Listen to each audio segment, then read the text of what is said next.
right now you're wondering, now that I've gotten the admission to study in Russia, how do I process my visa? What are the documents I need? How do I even go about the process?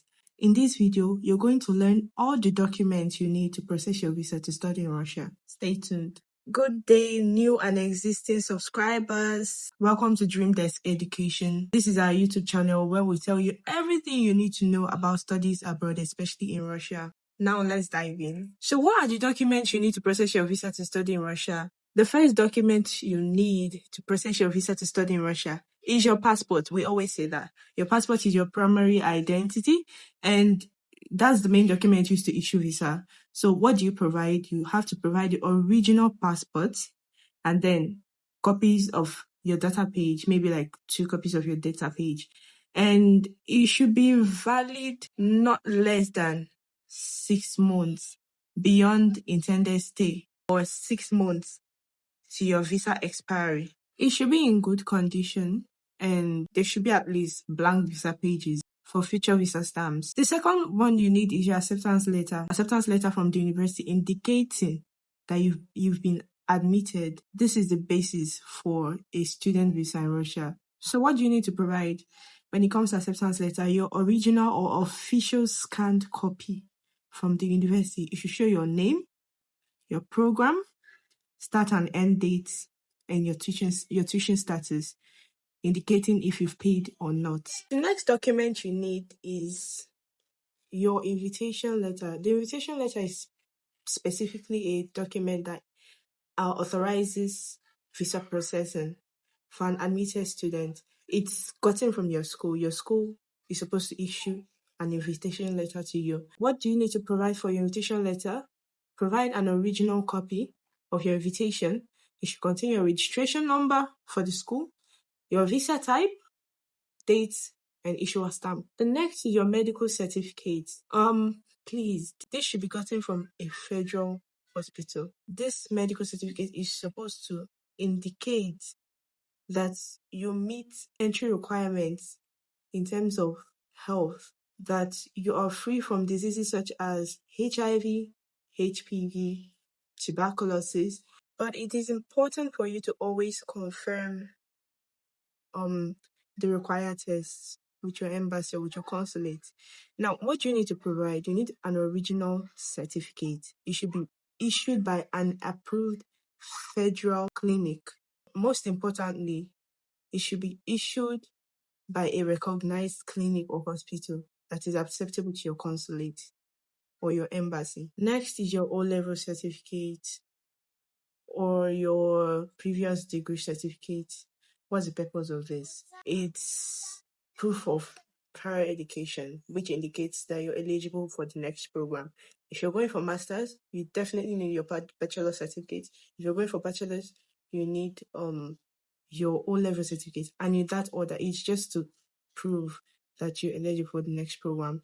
You need an original certificate of that school certificate, and then you need to have copies as well. You need translations because you're going to study in Russia. The language is in Russian language. The language is Russian language. You do not need to carry just the one in English. You need to make a translation and notarization. We talked about this in our previous document of the 2 basic documents you need.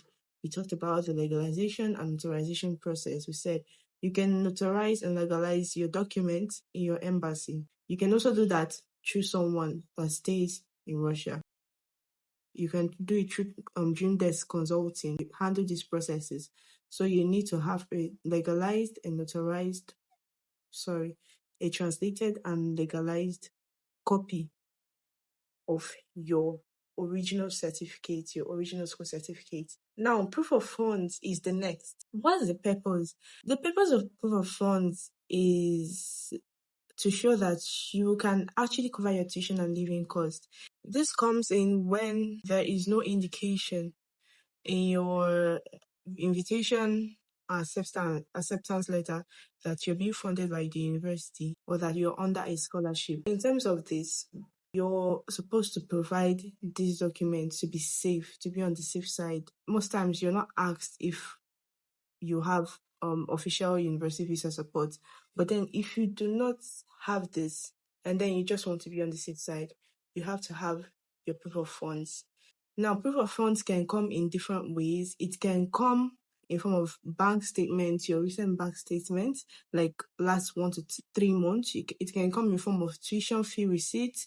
It can come in form of scholarship award letter or sponsor letter, and so on. If you have a sponsor, right, and you want to present your proof of funds, make sure that your sponsorship letter and your sponsor's bank statement, because obviously that's what they'll provide.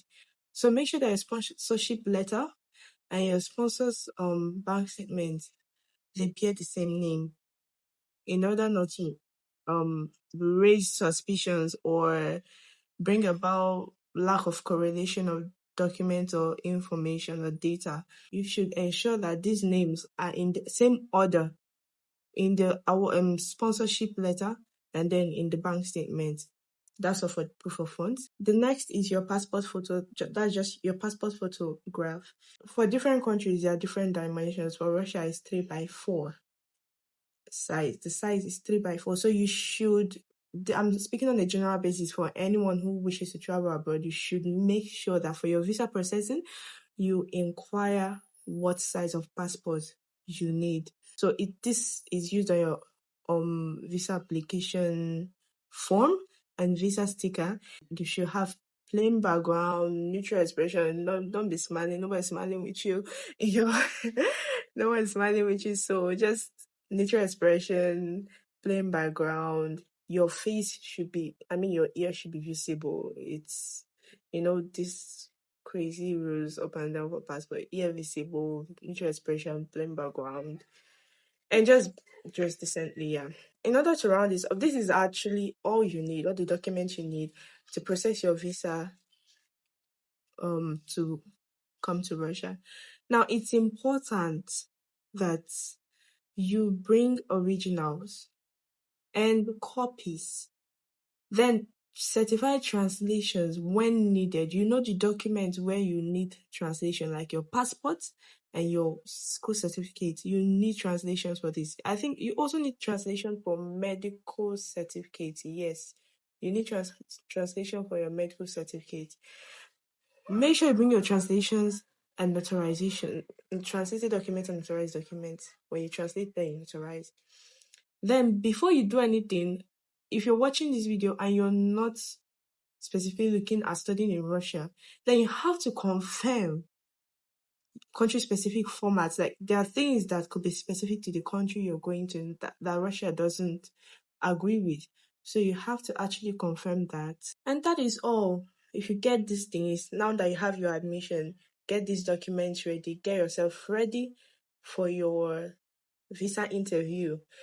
And I wish you good luck. We might be dropping a video on, in fact, we should drop a video on how to prepare for your visa interview. We look forward to seeing you in the next video. Thank you very much for watching. And was this useful? I'm very sure it was. So you hit the subscribe button, like, comment, leave your opinion. And if there's anything you want us to talk about, a video you want us to make, some clarification you want us to give you, do drop it in the comment section. Make sure you share, so this would actually reach others, because the more you share, the more you engage, the more the algorithm pushes it to people that need it. Thank you very much for being here with us, and as usual, see you at DreamDesk. Bye.